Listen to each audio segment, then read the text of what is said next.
The Spirituality Now podcast is sponsored by Delaflor Teachings International, a spiritual and systemic coaching and consulting company with the mission to help individuals, businesses, and corporations create brilliant futures through sustainable transformation.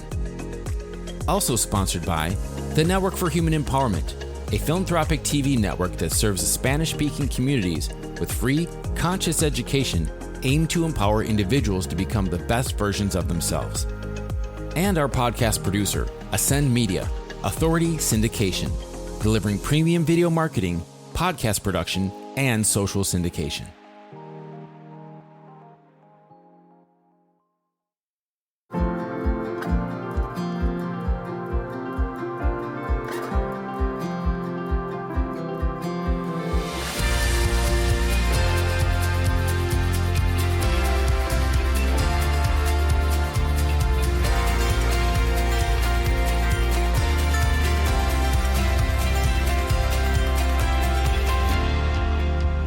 Welcome to the Spirituality Now podcast, a podcast committed to supporting you in your journey to life mastery and personal enlightenment.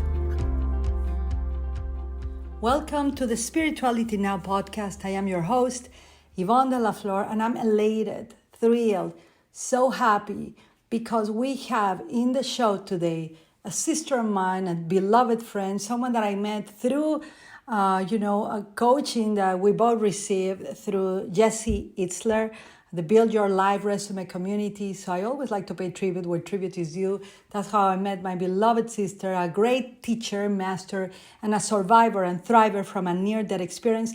And I exalt in that, I highlight that because her near-death experience was on my birthday. So in a way, December 2nd, she had her near-death experience the day I was born. So for me, it's serendipitous, it's synchronicity. And let me introduce her to you. Feliz de Martino is an intuitive healer, spiritual channel, Reiki master, and soulful guide. In 2015, Feliz had a profound near-death experience when she was hit by a large truck while crossing the street.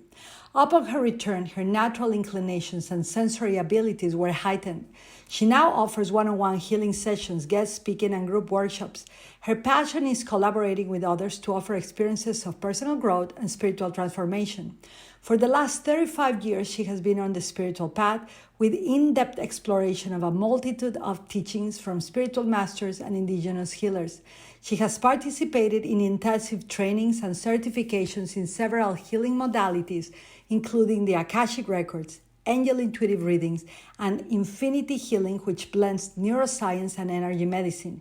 She's a traumatic brain injury survivor and thriver, and a certified yoga, meditation, and mindset facilitator for the neurodiverse population. She combines her personal journey of resilience, 30 years as a Montessori educator and trainings in neuroscience technologies, and her near-death experience to guide others in cultivating a deeper connection with their spiritual self and alignment of body, mind, and soul. Feliz is currently writing a new book about her near-death experience, and you can find all of her information in groundedillumination.com, and we will make sure to put all of her Instagram handles, Facebook, and website in the copy of the podcast as it shows. So my beloved sister Feliz, welcome. Oh, thank you, Yvonne. What an honor to be here. Truly, truly. Thank you, thank you. To begin, I would like to start with this. I would like to know who was Feliz before the incident, before you were hit by a truck, before the near-death experience happened. Who was Feliz before? And walk us through the before until the moment that you got struck by lightning in a way, but that you were hit by a truck and that you were encountering death for the first time. Thank you. Thank you for asking that question, Yvonne. So prior to getting hit by the truck, as you had mentioned, so I had been a Montessori teacher and an educator for 30 years, and I was really in a place of being called to expand upon what I was doing. Or at the same time, I was being pulled in another direction to use the experience of the previous several years prior to the incident of helping others going through challenges. I was a lot of major traumatic things happened in a very short period of time in the 15 months leading up to the accident. So I became an empty nester. My then partner had an affair. My house, there was a fire in my house and gutted the whole upstairs of the house. All my jewelry got stolen. Then there was a flood in the bottom of my house. So I had to gut the bottom. I had surgery. I moved. I mean, there was a lot happening. And I knew what got me out of bed every morning was knowing that if my experience could help another person, if my experience uh, of having all those things happened at once, which I call resiliency boot camp, that it was worth it. It gave meaning to it somehow. And so I was being called in these either to do one of two things. And I wasn't doing any of it, right? I was kind of in this place of not following either path. So the universe, I call this a dope slap, right? I heard Sophie and Grace talking about divine intervention, and the universe stepped in. And one day, right as I was feeling like my sense of self again after losing my identity, right?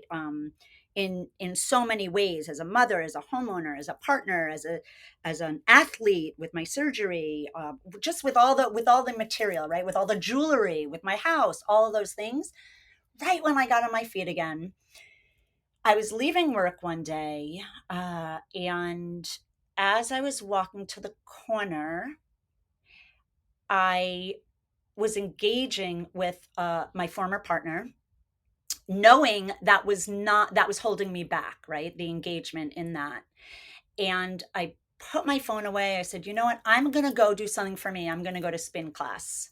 And that felt really good to disengage and make a decision for myself. And I waited at the corner for the right of way.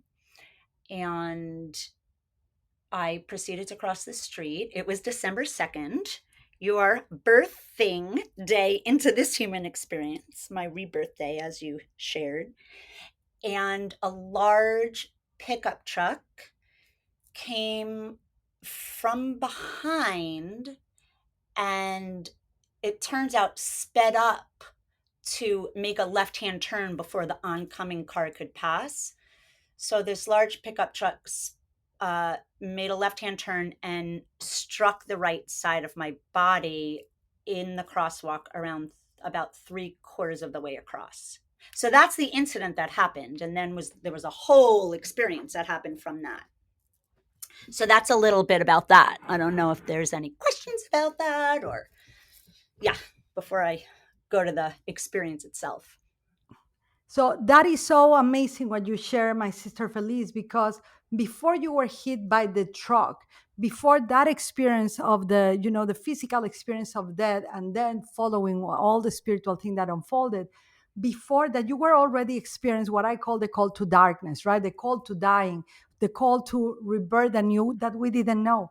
Before I had my near-death experience, right? Before I went through that process of the car accident that I had that sent me to the hospital, losing an arm, a leg, and then regaining consciousness, all that stuff. Before that, I was already experiencing the darkness. I was already experiencing signs, calls that this was going to happen. I just didn't know how to translate them. Like you were having like an experience of someone cheating on you, right? That's kind of a death of trust. You were having the emptiness that, oh my gosh, I never knew what that felt until my daughter and my older son and my older daughter didn't live with me anymore, right? It's a death of an identity. It's a death of the old. It's a death of emotions, of hopes, of dreams. So that was already brewing in the kitchen of the upcoming attractions, right, of our human experience. So I just want to highlight this because I do remember, and I'm sure anybody that arrives to a dark point in their life, a kind of a death of a business, a relationship, and for us, Felice and I, was life. You can track before the signs that death is about to pay you a visit, whether it's a financial debt, a relationship debt, whatever it is about to pay you a visit so you can revert either in a new life or you can go to the other side. So, my sister Felice, so you had this experience. You are hit by a truck. Tell us what happens next. Yeah. I want to add to what you shared, which is spot on in my experience as well. And the not listening to the inner knowing, and the not listening to what I knew that I knew that I knew, yet pretended that I didn't know what I knew, and my intuition and what was calling me, and being frozen in and stuck in fear. That is it's that was the dope slap, right? That was, all right, pay attention, all right, pay attention, all right, right? And then having that extreme, and in the depths of the despair. So when I was hit by the truck, there were several kind of stages, if you will, in what I experienced. The first was being out of my body and assessing the scene below me. And I could hear and see everything going on below with kind of supersonic senses. So I could see, yet not what we ascribe to vision, right, from our eyes, which was clearly impossible because of the way I was laying and my head was cranked to the left. So I heard and saw what was happening below. And when there was a kind of assessing and a curiosity and a wondering that arose of, will I be able to go back? And immediately there was what we ascribe to as an answer or as a meeting, which, and I talk about this in the book, of the where the law of attraction comes from, right? In a very more quantum kind of way that's relatable. It's like the seed of it. And as soon as I thought it, this answer, this knowing came that I would be able to go back. And as soon as that came, I was in another place entirely. And it was an expansive, spacious, timeless, nurturing, warm blackness that felt like floating. And it felt like I was encompassed kind of in the womb. And in my peripheral senses, in this place, we have senses. As we know, there are senses other than the five senses that we're so practiced at. And that's coming more and more online with clairvoyance and clairaudience and clairsentience and, all of these clairs. If people don't know what that is, you can look up the five clairs. And then there are more senses even. So I was in this place, and from my periphery of sense awareness, I sensed others also floating in kind of a cocoon.